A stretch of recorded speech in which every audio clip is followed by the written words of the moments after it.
মানে ইউনিভার্সিটি থেকে পাশ করা ফ্রেশ একটা স্টুডেন্ট যদি দেখে 12,600 টাকা সপ্তাহে আয় করা যায়, think for a minute what can be happen. কিন্তু তাকে তাড়াহুড়া করে ঢুকতে দেওয়া যাবে না। মালয়েশিয়াতে 6 শতাধিক মাল্টি লেভেল মার্কেটিং কোম্পানি রয়েছে। তো বাংলাদেশে যে 2-4টা বা 60-65টা আছে তার মধ্যে অ্যাক্টিভ আমরা হাতে গোনা কয়েকটিকে দেখি। তো এর মধ্যে এমন কি আছে যে আইন প্রণয়নের প্রশ্ন? আমি বলি সিস্টেমটা ফ্রি ট্রেডের মতো। এটা একটা খুরের একদিকে ধার থাকে, এটা কিন্তু ডাবল এজ বলে এটাকে, দুই দিকে ধারওয়ালা তলোয়ারের মতো। তলোয়ার কিন্তু আপনার চেয়ে তো আপনার খুরের চেয়ে তো ডেঞ্জারাস। খুর কিন্তু একদিকে ধার, এটা কিন্তু ডাবল এজ। ডাবল এজ সাধারণত ফ্রি ট্রেড যে বিজনেসগুলো এগুলো ডাবল এজ, এবং এটা যেমন উপকার হবে অপকার হতে পারে যদি আপনি খাপে ঠিক মতো না রাখতে পারেন। আর সবচেয়ে বড় জিনিস হচ্ছে এসএমই যেটাকে বলে, স্মল মিডিয়াম এন্টারপ্রেনারশিপ। এখানে দেখা যায় কি এন্টারপ্রাইজ যেটা আপনার সাধারণত স্কুল কলেজ পাস করা ফ্রেশ হ্যান্ড, তারা অনেক সময় বুঝে উঠতে পারে না যে এটা তার জন্য কতটুকু প্রয়োজন বা এই কোম্পানিটি তাকে কতটুকু ভালো দিতে পারে। তারা কিন্তু খুব ইমোশনাল থাকে, হুট করে কিন্তু একটা জায়গায় ঢুকে পড়ে। এখন কথা আছে, আপনি যদি হুট করে কোনো জিনিস বিচার না করে পানি মনে করে খাওয়া শুরু করেন, ওটার মধ্যে পানি থাকলে বেঁচে গেলেন, যদি এটার মধ্যে বিষ থাকতো, তাই আপনি না দেখে খাবেন কেন? আমি সবসময় বলি কি অ্যাভেলেবল হওয়া উচিত কাচের গ্লাসে পরিষ্কার পানি দেখা যাওয়ার মতো। টিনের গ্লাসে খাওয়া যাবে না, কারণ টিনের গ্লাসে কী আছে আমি জানি না, আমি কাচের গ্লাসে দেখতে মানে স্বচ্ছতা এটাকে বলি। আমি মনে করি এমএলএম আইনটা করা উচিত, কারণ মানুষকে এটা খুব দ্রুত আকর্ষিত করে। আপনি দেখেন এখানে খুব ইজি মানি আছে কিছু, মানে শুরুর দিকে অনেক মানে টাকা। হ্যাঁ অবশ্যই, একটা মানে ইউনিভার্সিটি থেকে পাশ করা ফ্রেশ একটা স্টুডেন্ট যদি দেখে 12,600 টাকা সপ্তাহে আয় করা যায়, think for a minute what can be happen.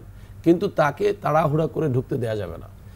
একটা স্টেপ তৈরি করে, যেটা আমরা এখন করতে যাচ্ছি, একটা স্টেপ তৈরি করতে। আমাদের একটা স্টেপ অলরেডি আছে যে যারা মেট্রিক পাস করা নাই বাদ, যাদের 18 নাই বাদ, যাদের ন্যাশনাল আইডি কার্ড নাই বাদ, এরকম অনেকগুলো স্টেপ দিয়ে কিন্তু আমরা কিন্তু শর্ট আউট করতে থাকি।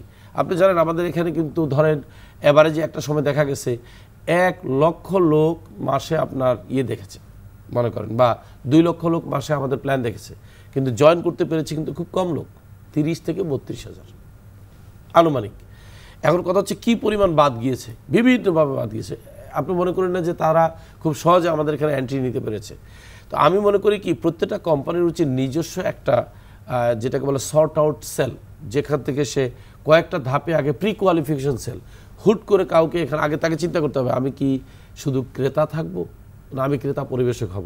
দেখেন ক্রেতা থাকলে কোনো সমস্যা নেই, মালটা নিয়ে চলে গেল। আমি আপনার দক্ষতার ক্ষেত্র থেকে প্রশ্নটি উত্তর জানতে চাইবো, সেটি হচ্ছে যে আইন থাকার পরেও, প্রচলিত আইন থাকার পরেও সমাজে অপরাধ হচ্ছে, খুন হচ্ছে, বড় বড় ধরনের অপরাধ হচ্ছে। তো আইন হলেই এমএলএম কোম্পানিগুলো লাইনে উঠবে, মানুষ প্রতারিত হবে না, তার গ্যারান্টি কে দেবে? একটা ধাপ হবে, মানুষের মধ্যে একটা ভয় সৃষ্টি হবে যে এই কাজটা করলে খবর আছে, একটা ধাপ হবে, কিন্তু 100% হবে না। বাকিটা তৈরি করতে হবে অ্যাওয়ারনেস থেকে, ক্যাম্পেইন থেকে, সচেতনতা থেকে। পৃথিবীর কোনো অপ্রতারণায় শুধু আইন দিয়ে প্রতিরোধ করা যায়নি, যতক্ষণ না একটা সোশ্যাল অ্যাওয়ারনেস, একটা ইনস্টিটিউশনাল অ্যাওয়ারনেস তৈরি করা না হচ্ছে।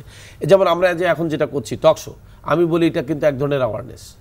এই ধারাবাহিকতা যদি বিভিন্ন টেলিভিশনে বিভিন্ন আঙ্গিকে, আমি তো প্রস্তাব দেবো যে সমস্ত ইলেকট্রনিক মিডিয়া আছে বিশেষ করে, তাদের উচিত অন্তত চেষ্টা করে তাদের সাপ্তাহিক একটা অনুষ্ঠান ডাইরেক্ট সেলিংয়ের উপরে কাউকে দিয়ে তারা যদি করতে পারেন, তো ওনারা বলবেন আমাদের লাভ কী বা আমাদের স্টেক বিজ্ঞাপনদাতাকে।